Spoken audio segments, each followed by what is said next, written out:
Back to official Akhtar Rahman sir YouTube channel. एक नए video में आपका फिर से बहुत बहुत वेलकम है दोस्तों। महाराष्ट्र शिक्षक पात्रता परीक्षा 23 नवंबर 2025 का जो है नोटिफिकेशन परीक्षा परिषद की तरफ से ऑफिशियली तौर पर जाहिर कर दिया गया है। और आप लोगों को पता है कि 15 सितंबर से 3 अक्टूबर के दरमियान जो है आपको अपना रजिस्ट्रेशन कर लेना है पेपर 1 और पेपर 2 के लिए।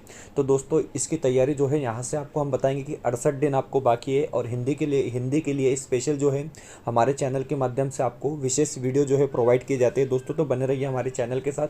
आज हम जो दोस्तों क्वेश्चन पेपर आपके लिए लेकर आए हैं, ये क्वेश्चन पेपर होने वाला है दोस्तों पेपर 2 के लिए। मानो कि क्वेश्चन तो लगभग एक जैसे ही आते हैं, आप पेपर 1 की बात करो या 2 की बात करो, क्योंकि टोटली ग्रामर, साहित्यकार एवं उनकी रचनाएं और जो भी चीज़ें आपको पूछी जाती है दोस्तों, वो तमाम चीज़ें जो है हमारे चैनल के माध्यम से हम आपको बताने वाले हैं। लेकिन 10 नवंबर 2024 को जिस तरीके से हिंदी की परीक्षा हुई थी दोस्तों, उसका क्वेश्चन पेपर हम आपके सामने यहाँ पर लेकर आए और उसका एनालिसिस हम करने वाले हैं कि जिस तरीके से आपको प्रश्न पत्रिका में प्रश्न देखने के लिए मिले थे दोस्तों। तो चलिए वीडियो शुरू करते हैं। वीडियो शुरू करने से पहले अगर आप हमारे चैनल पर नए हो दोस्तों, तो प्लीज़ चैनल को सब्सक्राइब कीजिए, साथ ही साथ बेल नोटिफिकेशन को ऑन कीजिए ताकि आपको आने वाले वीडियोस का नोटिफिकेशन जो है वो आसानी से मिल पाए। दोस्तों अगर आप हमसे जुड़ना चाहते हो तो डिस्क्रिप्शन में जाकर आपको हमारे टेलीग्राम और व्हाट्सअप चैनल को ज्वाइन कर लेना है, जहां से आपको तमाम अपडेट वक्त वक्त पर देखने के लिए मिलेंगे। साथ ही साथ अगर आप हमारे चैनल की मेंबरशिप हासिल करना चाहते हो तो सिंपली ज्वाइन बटन को ज्वाइन कीजिए, जहाँ से आपके हर क्वेश्चन का आंसर हम वक्त पर देने की कोशिश करेंगे। तो प्लीज़ वीडियो को लाइक कीजिए। तो देखिए इस तरीके से आपका 10 नवंबर 2024 को जो है क्वेश्चन पेपर पूछा गया था दोस्तों। अब यहाँ पर एक एक क्वेश्चन हम विश्लेषण के साथ थोड़ा देखेंगे। आप पहला प्रश्न जिस तरीके से पूछा गया है, गुलदस्ते में गुलाब के 5 फूल हैं, इस वाक्य में प्रयुक्त 5 इस विशेषण का भेद कौन सा है। देखिए दोस्तों यहाँ पर पूछा जा रहा है कि 5 इस विशेषण का भेद कौन सा है। 4 ऑप्शन आपके सामने दिए गए, गुणवाचक विशेषण, परिमाणवाचक विशेषण, संख्यावाचक विशेषण या जातिवाचक विशेषण। तो देखिए दोस्तों पहला ही क्वेश्चन जो है बहुत सिंपल तरीके से यहाँ पर पूछा गया है, क्योंकि 5 ये क्या होती है आप लोगों को पता है। 5 जो होती है ये संख्या होती है दोस्तों। तो ऑप्शन नंबर 2 जो है इसका वो परफेक्ट आंसर था, क्योंकि संख्यावाचक विशेषण क्या होना चाहिए, इसका सही जवाब यहाँ पर होना चाहिए। ठीक है, उसके बाद क्वेश्चन नंबर 2 अगर आप यहाँ पर देखोगे जी, क्वेश्चन नंबर 2 पूछा गया है कि देखना क्रिया का द्वितीय प्रेरणार्थक रूप क्या होता है। तो देखिए दूसरा प्रश्न भी बड़ा आसान सा प्रश्न यहाँ पर पूछा गया है। पूछा गया था कि देखना क्रिया का द्वितीय प्रेरणार्थक रूप क्या होता है। तो देखिए दोस्तों मैं आपको बताऊंगा, देखने से दिखवाना होता है, लड़ने से लड़वाना होता है, चढ़ने से चढ़वाना होता है, लिखने से लिखवाना होता है। तो यहाँ पर आपको पता है कि बात हो रही है देखना, तो देखने की बात हो रही है, तो दिखवाना क्या हो गया दोस्तों, इसका द्वितीय प्रेरणार्थक रूप यहाँ पर हो जाएगा। उसके बाद हम बढ़ते हैं अपने अगले प्रश्न की तरफ। प्रश्न 3 की अगर आप बात करोगे तो देखिए पूछा गया है कि मैंने पलटते हुए लिफ्ट की तरफ देखा, इस वाक्य में प्रयुक्त अव्यय का भेद क्या है। तो देखिए दोस्तों मैं जब पलट रहा था तो पलटते हुए मैंने क्या किया, लिफ्ट की तरफ देखा। तो संबंध सूचक की आप यहाँ पर बात करोगे, ऑप्शन नंबर 2 जो है इसका क्या है, यहाँ पर वो सही जवाब रहने वाला है दोस्तों। हम 10 नवंबर 2024 के दिन के क्वेश्चन पेपर यहाँ पर देख रहे हैं हिंदी विषय की। ठीक है, प्रश्न क्रमांक 4। प्रश्न क्रमांक 4 पूछा गया है की निम्न शब्दों में से वर्तनी की दृष्टी से शुद्ध शब्द कोण सा आहे। जशा प्रकारे आपल्याला मराठीमध्ये प्रश्न विचारला जातो की लेखन नियमानुसार योग्य शब्द निवडा, तशाच प्रकारे या ठिकाणी प्रश्न विचारलेला आहे की शुद्ध शब्द कोणता आहे। बघा 4 प्रश्न आपल्याला या ठिकाणी दिलेले आहे, म्हणजे 4 ऑप्शन दिलेले आहे। परिस्थिति मतलब परिस्थिति की वर्तनी कौन सी सही होनी चाहिए दोस्तों। परिस्थिति शब्द जो है आपको 4 अलग अलग जगह पर यहाँ पर नजर आ रहा है, आपको सही वाला परिस्थिति यहाँ पर क्या है दोस्तों वो पहचानना है। तो ऑप्शन नंबर 2 की अगर आप बात करोगे तो परिस्थिति इस तरीके से लिखा जाता है, परि इसको क्या लगा है, उपसर्ग लगा है, ये बात आप समझेंगे दोस्तों। 2 क्वेश्चन आपको इस तरीके के देखने के लिए मिलेंगे जब आप 23 नवंबर 2025 को टीएटी का पेपर दे रहे हो।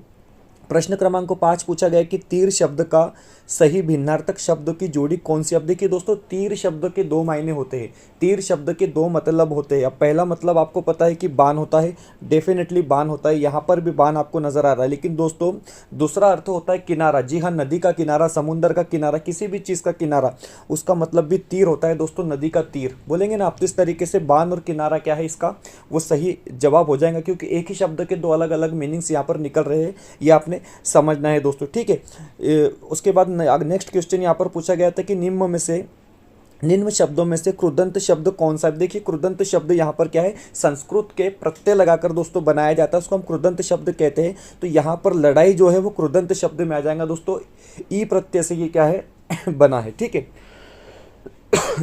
उसके बाद नेक्स्ट क्वेश्चन, क्वेश्चन नंबर 7। देखिए प्रश्न क्रमांक 7 यहाँ पर पूछा गया था कि निम्न शब्दों में से तद्धित शब्द किसे कहेंगे। अब तद्धित शब्द कौन सा है ये यहाँ पर हमको पहचानना है दोस्तों। 4 ऑप्शन आपको दिए गए हैं, झगड़ालू, बुद्धिमान, अड़ियल या घुमक्कड़। तो देखिए दोस्तों, बुद्धि प्लस मान जो होगा यहाँ पर क्या होगा हमारा, वो तद्धित शब्द होगा, क्योंकि यहाँ पर आन जो है वो प्रत्यय आ रहा है दोस्तों। तो ऑप्शन नंबर 2 जो होगा इसका वो बिल्कुल आसान क्वेश्चन यहाँ पर पूछा गया था। उसके बाद प्रश्न नंबर 8 में पूछा जा रहा है कि त थ द ध न ये व्यंजन उच्चारण दृष्टि से किस किस वर्ग में आते हैं। तो देखिए दोस्तों, त थ द ध न ये पूछा जा रहा है कि आप कहाँ से बोलते हैं। अगर आप बोलकर देखोगे, अगर आप वीडियो देखते देखते भी बोल रहे हैं कि त थ द ध न, तो आप दोस्तों यहाँ पर क्या है, दांतों का इस्तेमाल कर रहे हैं, मतलब आप इसको कहेंगे कि ये दंत व्यंजन होते हैं। ऑप्शन नंबर 2 जो है इसका वो सही जवाब हो जाएगा। जिस तरीके से हम बोलते हैं प फ ब भ, तो इसको बोलते वक्त हम अपने होठों का इस्तेमाल कर रहे हैं, तो ये ओष्ठ व्यंजन होते हैं दोस्तों। तो इस तरीके के क्वेश्चन क्या है आपको हिंदी में देखने के लिए मिलेंगे। ठीक है, प्रश्न नंबर 9 पूछा गया कि दिन में उजाला होता है।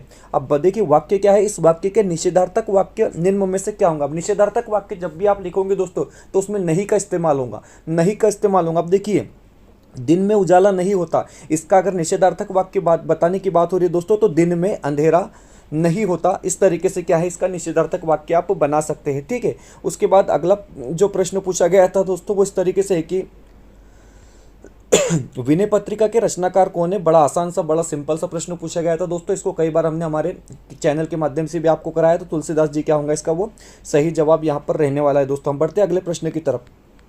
देखिए अगला प्रश्न शुरू करने से पहले आप सभी से फिर एक बार गुजारिश है दोस्तों कि अगर आप हमारे चैनल पे नए हो दोस्तों तो प्लीज़ चैनल को सब्सक्राइब कर लेंगे और बेल नोटिफिकेशन को ऑन कर लेंगे, ताकि आपको आने वाले वीडियोस के नोटिफिकेशन क्या है यहाँ से मिल पाए दोस्तों। डिस्क्रिप्शन में हमारे टेलीग्राम व्हाट्सअप चैनल की लिंक दी गई है, वहाँ से आप हमारे टेलीग्राम और व्हाट्सअप चैनल को ज्वाइन कर सकते हैं। साथ ही साथ अगर आप हमारे चैनल की मेंबरशिप हासिल करना चाहते हो तो ज्वाइन बटन को ज्वाइन कर आप हमारे चैनल की मेंबरशिप हासिल कर सकते हैं, जिससे आपके हर सवाल का जवाब जो है वो वक्त पर दिया जाएगा। साथ ही साथ दोस्तों मैं बता रहा हूँ, ये पहला वीडियो है टीएटी 2025 के लिए। अगर आप हमारे द्वारा बनाए गए क्वेश्चन सेट हासिल करना चाहते हैं, जो कि आपकी स्क्रीन पर अभी दिख रहे हैं, 199 में आपको पेपर 1 के 10 क्वेश्चन सेट मिलेंगे, जिसमें हिंदी के 30-30 प्रश्न आपको देखने के लिए मिलेंगे। पेपर 2 में भी दोस्तों आपको 10 क्वेश्चन सेट मिलेंगे, जहाँ पर हिंदी के परिच्छेद के साथ आपको 30-30 क्वेश्चन मिलेंगे। मैं बता रहा हूँ, ये 10 क्वेश्चन सेट और हमारे ऑनलाइन क्लास, ये ऑफलाइन जो भी वीडियोज़ आते हैं दोस्तों, बस इतना आपको करना है। आपकी हिंदी की पासिंग की गारंटी हम लेते हैं। आपको हिंदी में 30 में से 20-25 से कम मार्क्स दोस्तों नहीं मिलेंगे, ये हमारा वादा है। इसके लिए अगले 68 दिन, जी हाँ 68 डेज क्या है, आपको हमारे साथ बने रहना है दोस्तों। और हिंदी के जो भी वीडियोस, जो भी मटेरियल हमारे चैनल के माध्यम से आता है, बस आपने उतना करते रहना है। इसके अलावा आपको कुछ पढ़ने की जरूरत नहीं है। एक नोट्स हम तैयार कर रहे हैं दोस्तों, 8 एक दिन में जैसे तैयार हो जाएंगे उसकी जाहिरात हम आपके सामने लाएंगे। फिलहाल अगर हमारे द्वारा बनाए गए क्वेश्चन सेट अगर आप हासिल करना चाहते हो दोस्तों, पीडीएफ के स्वरूप में आपको ये क्वेश्चन पेपर मिलेंगे। आपको सिंपली जो स्क्रीन पर नंबर दिख रहा है उस नंबर पर हमको व्हाट्सअप कर देना है दोस्तों। हम तुरंत जो है पेमेंट करने के बाद आपको क्या है, आपके क्वेश्चन सेट दे देंगे। और इस क्वेश्चन सेट को आप किसी और से शेयर नहीं कर सकते दोस्तों, क्योंकि टर्म एंड कंडीशन का यहाँ पर क्या है सवाल आता है। तो वीडियो को प्लीज़ लाइक कीजिए। क्वेश्चन नंबर 11 देखिए।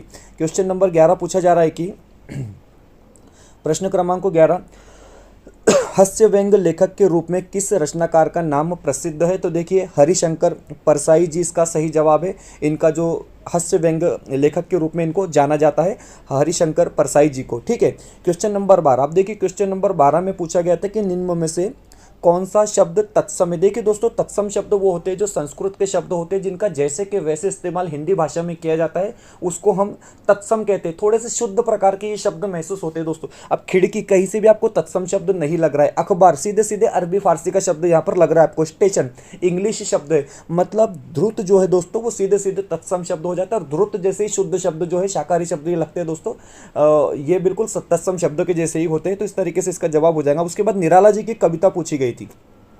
देखिए बताया गया है कि 13 से 15 तक इसको जो है आपको कविता के आधार पर क्वेश्चन के आंसर देखने हैं। अगर आप क्वेश्चन देखोगे दोस्तों तो आपको कविता पढ़ने की भी जरूरत नहीं, इतने आसान आसान प्रश्न क्या है इसमें पूछे गए थे।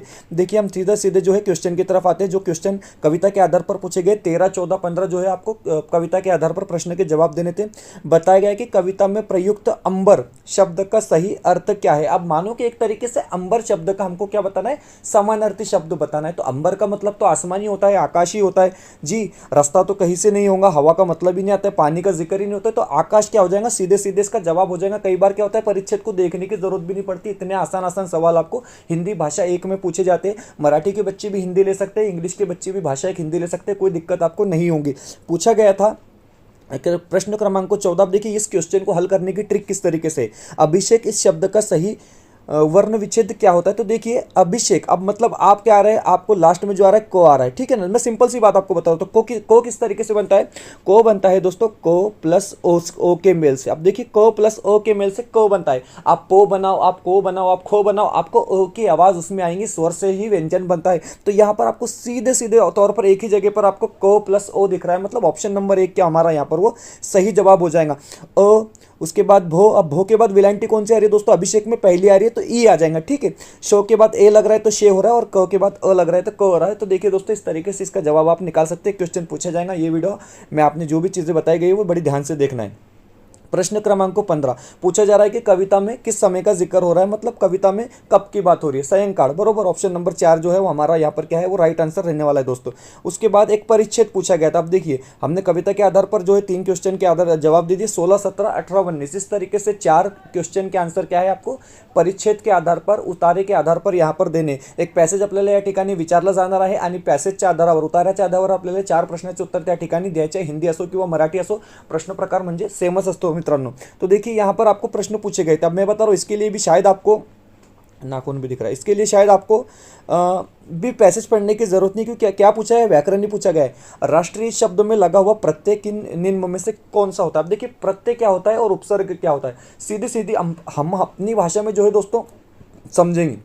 सीधे सीधे देसी लैंग्वेज में आपने इसको समझ लेना है कि उपसर्ग क्या होता है। उपसर्ग जो है वो शब्द के पहले लगता है, जैसा महा के पहले प्रति लगा दो आप, तो प्रति महा, ठीक है ना, ये उपसर्ग हो गया दोस्तों। अव्यय समास में आता है। प्रत्यय क्या होता है, प्रत्यय जो होता है शब्द के बाद लगता है, जैसा राष्ट्र प्लस ई, राष्ट्र के बाद आप ई लगा देंगे तो राष्ट्रीय हो जाएगा। इस तरीके से तो उपसर्ग पहले लगता है, प्रत्यय बाद में लगता है, ये बात आप समझ लेंगे, ठीक है, ये आपको याद रखना है। तो देखिए यहाँ पर पूछा गया कि राष्ट्रीय इस शब्द में लगा हुआ प्रत्यय निम्न में से कौन सा है। तो सीधे सीधे ई आपको क्या है यहाँ पर जवाब दे देना है, ऑप्शन नंबर 4। क्योंकि राष्ट्रीय में विलायंटी कौन सी आ रही है, वो दूसरी विलायंटी आ रही है, तो उसको हम दूसरी बड़ी ई ले लेंगे, और यो तो पीछे लगा ही है, तो ई क्या हमारा यहाँ पर सही जवाब हो जाएगा। बताया जा रहा है कि जिम्मेदारी बहुवचन इनमें से क्या होगा। अब जिम्मेदारी का बहुवचन, जिम्मेदारी तो एक वचन है, लेकिन जिम्मेदारी का बहुवचन होगा जिम्मेदारियां। तो लेकिन यहाँ पर जिम्मेदारी आपको यहाँ पर भी लिखा हुआ है, यहाँ पर भी लिखा हुआ है, यहाँ पर भी लिखा हुआ है।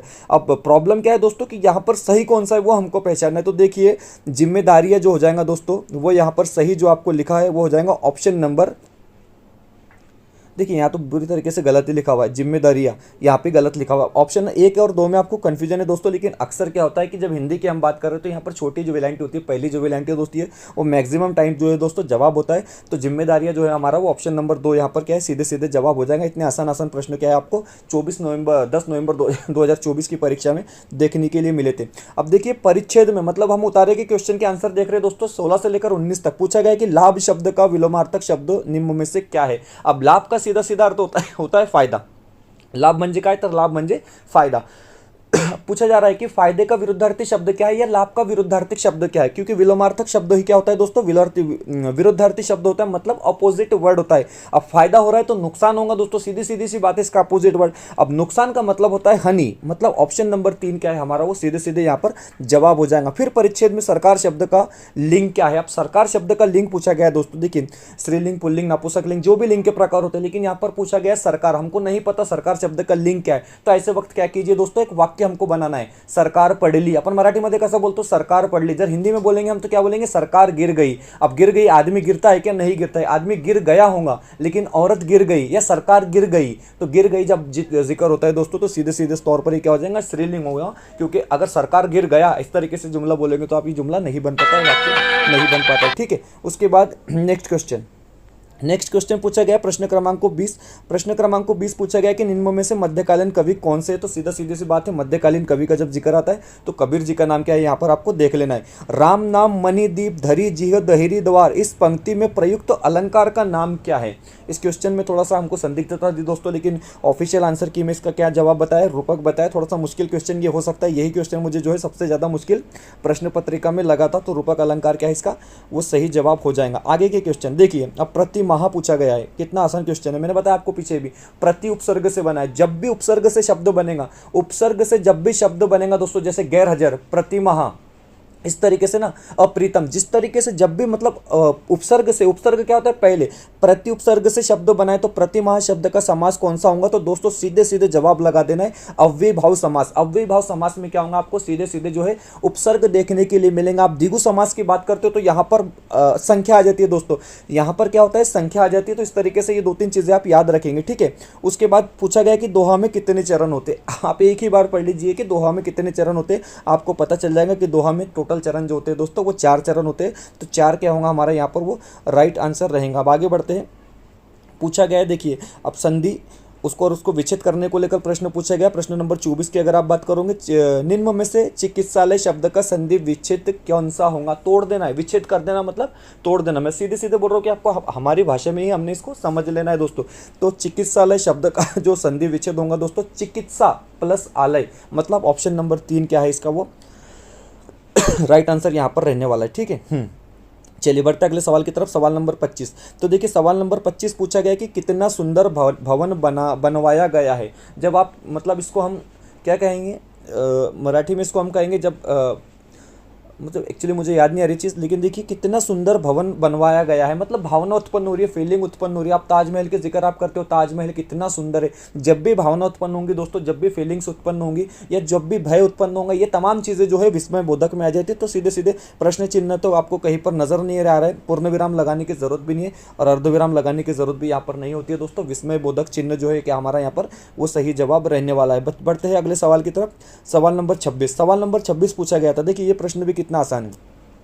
निम्न वाक्य में से विद्यार्थियों की परीक्षा समाप्त होंगी, इस वाक्यों को अपूर्ण भूतकाल का वाक्य कौन सा है। देखिए विद्यार्थियों की परीक्षा समाप्त होंगी, इस वाक्य का अपूर्ण भूतकाल का वाक्य आपको बताना है। तो देखिए यहाँ पर अगर आप ध्यान से देखोगे तो विद्यार्थियों की परीक्षा समाप्त हो रही थी, यह अपूर्ण हो गया क्योंकि पूर्ण नहीं हुआ, पूरा नहीं हुआ, म्हणून हे काय आहे अपूर्ण भूतकाल या ठिकाणी आहे। कारण दिलेलं आहे की विद्यार्थियों की परीक्षा समाप्त हो रही थी, म्हणजेच अपूर्ण भूतकालचा उत्तर जे असणार आहे आपला ऑप्शन क्रमांक 3 काय आहे, बरोबर उत्तर असणार आहे।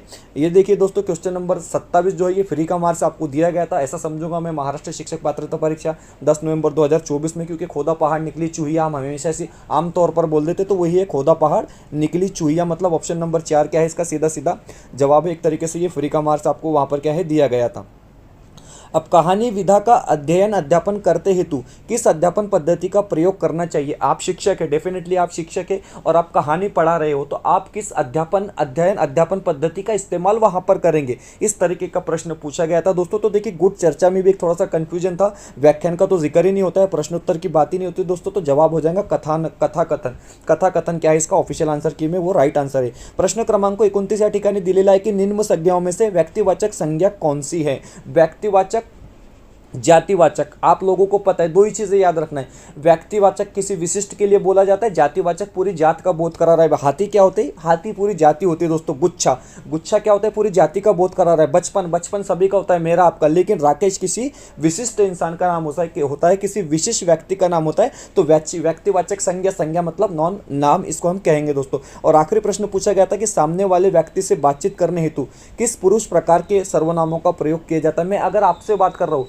तो आप, तुम, ये क्या होते हैं सब जो है दोस्तों वो मध्यम पुरुष में आते हैं। तो ऑप्शन नंबर 4 जो है हमारा वो सीधे सीधे तौर पर यहाँ पर क्या है सही जवाब होगा दोस्तों। इसके बाद हम पेपर 1 की भी एक क्वेश्चन पेपर देखेंगे 10 नवंबर 2024 का, उसी को भी इस तरीके से हम विश्लेषण उसका करेंगे दोस्तों। मैं आपको बता रहा हूँ हिंदी का कोई टेंशन आपने नहीं लेना है जब तक हमारा चैनल है दोस्तों, क्योंकि आप लोगों को यहाँ से 25 प्लस कराने की गारंटी इस बार हम ले रहे हैं। पिछले साल मैंने बोला था कि बच्चों को 20-22 प्लस आप कर लेंगे, लेकिन दोस्तों इस बार हमको आंकड़ा जो है वो 25 तक लेकर जाना है। मतलब हिंदी विषय में आपके 30 में से 25 नंबर आएंगे, ये हमारे चैनल का वादा आपसे है दोस्तों। हमने ऑलरेडी नोट्स क्रिएट किए, मैंने आपको बताया, मतलब क्वेश्चन सेट क्रिएट किए दोस्तों। उसको खरीदने के लिए आप जो है हमसे कॉन्टैक्ट कर सकते हैं दोस्तों। और साथ ही साथ हिंदी से जुड़े हुई कोई भी समस्या जो है आप हमसे कभी भी पूछ सकते हैं। चैनल की मेंबरशिप हासिल कर लेंगे तो आपकी क्वेश्चन देने में हमें क्या है दोस्तों आसानी होगी। हिंदी के क्वेश्चन सेट खरीदने के लिए आप जो है हमसे संपर्क कर सकते हैं दोस्तों। हमारा नंबर जो है डिस्क्रिप्शन में दिया गया है, डिस्प्ले में दिया गया है। आप यहाँ से जो है हिंदी के क्वेश्चन सेट, जहाँ पर आपको सिर्फ, और मैं बता रहा हूँ मोटी बुक से पढ़ना नहीं है, आपने मोटी बुक से पढ़ना नहीं है दोस्तों। 5-5 हिस्से, 4-4 हिस्से कर आप स्टडी कीजिए, पढ़ाई कीजिए, तभी आप जो है आसानी से पास हो पाएंगे। मिलते हैं नए वीडियो में बेहतर अपडेट के साथ।